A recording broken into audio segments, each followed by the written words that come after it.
Hello students, welcome back to my channel. So let's continue with class 10th chapter electricity. In the last video we discussed about series and parallel, उसके कुछ numericals देखे थे हमने और आज हम पढ़ रहे हैं next topic that is electric power. क्या होती है पावर? आप लोगों ने क्लास 9th में वर्क एंड एनर्जी चैप्टर में बात की थी पावर की. Power is rate of doing work. So similarly electric power is rate of doing electrical work. किसी भी चीज़ का अगर हम रेट निकालते हैं तो उसे हम टाइम से डिवाइड करते हैं. तो हम क्या निकाल रहे हैं? Electric power. तो rate of doing electrical work. Work done की यूनिट होती है जूल्स, टाइम की होती है सेकेंड्स एंड पावर की ऐसा यूनिट है watt which is denoted by W. तो watt is equal to joule per second.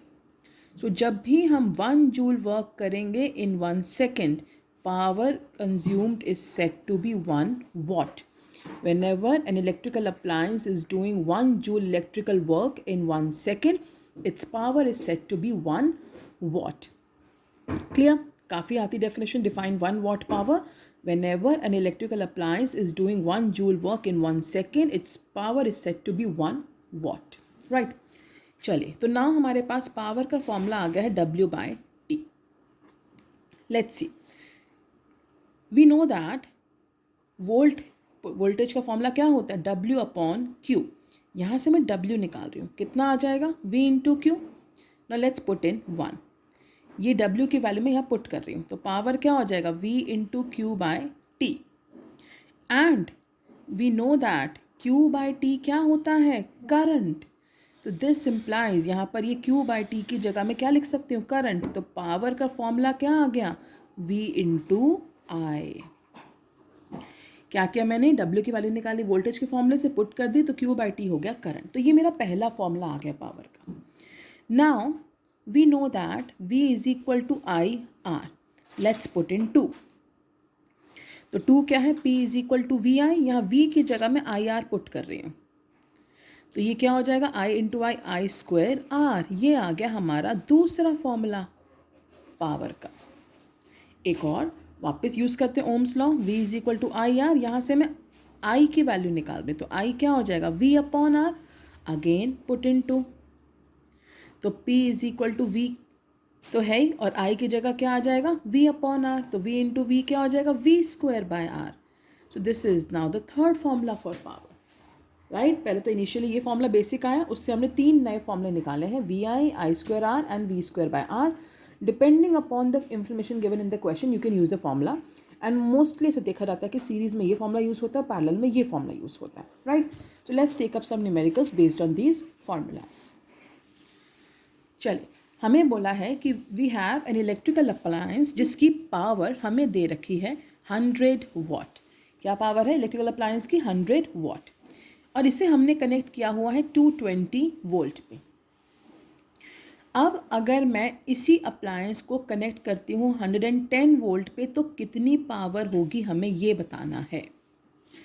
An electrical appliance consumes a power of 100 watt when connected to 220 volt. How much power will it consume when connected to 110 volt?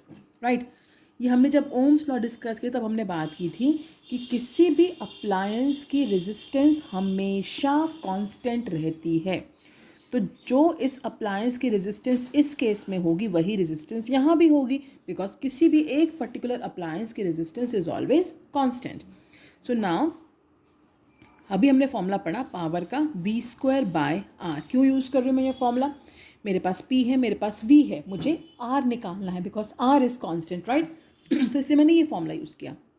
तो power है 100, voltage क्या है? 220, लेकिन 220 का square है और R हमने निकालना है. तो R ऊपर जाएगा, R कितना आ जाएगा? 220 इंटू 220/100. कट जाएंगे दोनों ज़ीरो, तो R आ जाएगा, क्या करेंगे मल्टीप्लाई करके, 484 ओम. तो मेरे पास अप्लायंस की रेजिस्टेंस आ गई है. अब रेजिस्टेंस क्या रहेगी? कांस्टेंट, यानी इस केस में भी रेजिस्टेंस वही होगी. Again P is equal to V²/R. मुझे नई पावर निकालनी है. वोल्टेज है मेरे पास 110 इंटू 110. रेजिस्टेंस मेरे पास 484 आ चुकी है. तो क्या कैसे सॉल्व करें? 22 5 ज़ा 22 इंटू 22, अगेन 22 5 ज़ा तो पावर कितनी आ जाएगी 25 वॉट। तो जब हमने पोटेंशियल डिफरेंस को हाफ किया तो पावर देखो 1/4 हो गई, क्योंकि v का स्क्वायर है, it varies bye square of v। तो अगर v हाफ हो रहा है तो 1/4, हाफ का स्क्वायर क्या होता है 1/4, तो पावर 1/4 हो जाएगी। तो राइट, पहले पावर दे रखी थी 100, वोल्टेज दे रखी थी, मैंने रेजिस्टेंस निकाल दी, रेजिस्टेंस कांस्टेंट रहती है, वही रेजिस्टेंस यूज़ करके मैंने नई वाली पावर निकाल ली। क्लियर? चलिए let's take some more numericals. चलिए नेक्स्ट न्यूमेरिकल, हमारे पास दो बल्ब्स हैं, एक की पावर हमें दे रखी है 40 वाट, दूसरे की पावर हमें दे रखी है 100 वाट। हमने दोनों को पैरेलल में लगाया across a potential difference of 220 volt. हमें बताना है कि टोटल करंट कितना फ्लो कर रहा है। राइट, अब पैरेलल में क्या होता है, करंट तो सेम रहता नहीं, पोटेंशियल डिफरेंस सेम होती है। मतलब इसका करंट इसका करंट मैंने मान लो ये पैरेलल में लगा दिया, तो अगर इसके पास करंट 2 एम्पेयर आ रहा है, इसके पास 3 एम्पेयर, तो टोटल करंट कितना है इसका मतलब 5 एम्पेयर। तो अगर हम पैरेलल में लगाते हैं तो करंट डिवाइड होके जाता है, बट सीरीज़ में करंट जो है वो सेम रहता है। राइट, सो हम लोग यही बात कर रहे हैं कि हमारे पास ये दो बल्ब हैं, इनको हमने पैरेलल में लगाया है। अब हमें बताना है कि टोटल करंट कितना है। राइट, तो इसका जो करंट होगा प्लस इसका जो करंट होगा, दोनों का सम क्या हो जाएगा, टोटल करंट। तो लेट्स डू। तो मेरे पास पावर है, मेरे पास V है, मुझे I निकालना है। तो पावर का फॉर्मूला था VI। तो पहले केस में पावर 40 है, वोल्टेज 220 है, मुझे I निकालना है। तो I1 कितना हो जाएगा 40/220, दैट इज़ 2/11 एम्पेयर। दूसरे केस में again P is equal to VI, power है 100, वोल्टेज 220, हमें सेकेंड करंट निकालना है। तो I2 क्या हो जाएगा 100/220, that is 5/11। Now total current क्या हो जाएगा I1 plus I2, that is 2/11 plus 5/11, 7/11 ampere. Right, क्या किया, मेरे पास पहले की पावर थी, दूसरे की पावर थी, वोल्टेज थी, मैंने P is equal to VI दोनों का करंट निकाला, क्योंकि पैरेलल में क्या रहता है सम, तो मैंने ऐड कर दिया, मेरे पास क्या आ गया total current. Clear? You can do it by one more method. आप पहले इसकी रेजिस्टेंस निकालो, P is equal to V²/R से, इसकी रेजिस्टेंस निकालो, P is equal to V²/R से। ना दोनों की रेजिस्टेंस आ गई, फिर पैरेलल में रेजिस्टेंस को सॉल्व कर लो, 1/R1 प्लस 1/R2, तो you get total resistance. Total resistance है, वोल्टेज है, V is equal to IR से करंट निकाल लो, उससे भी आपका आंसर सेम ही आएगा। Right, clear?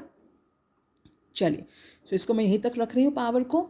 नेक्स्ट वीडियो में will try to wind up the chapter and you please revise this and send me your doubts in the comment section and we'll continue in the next one. Take care. Bye-bye.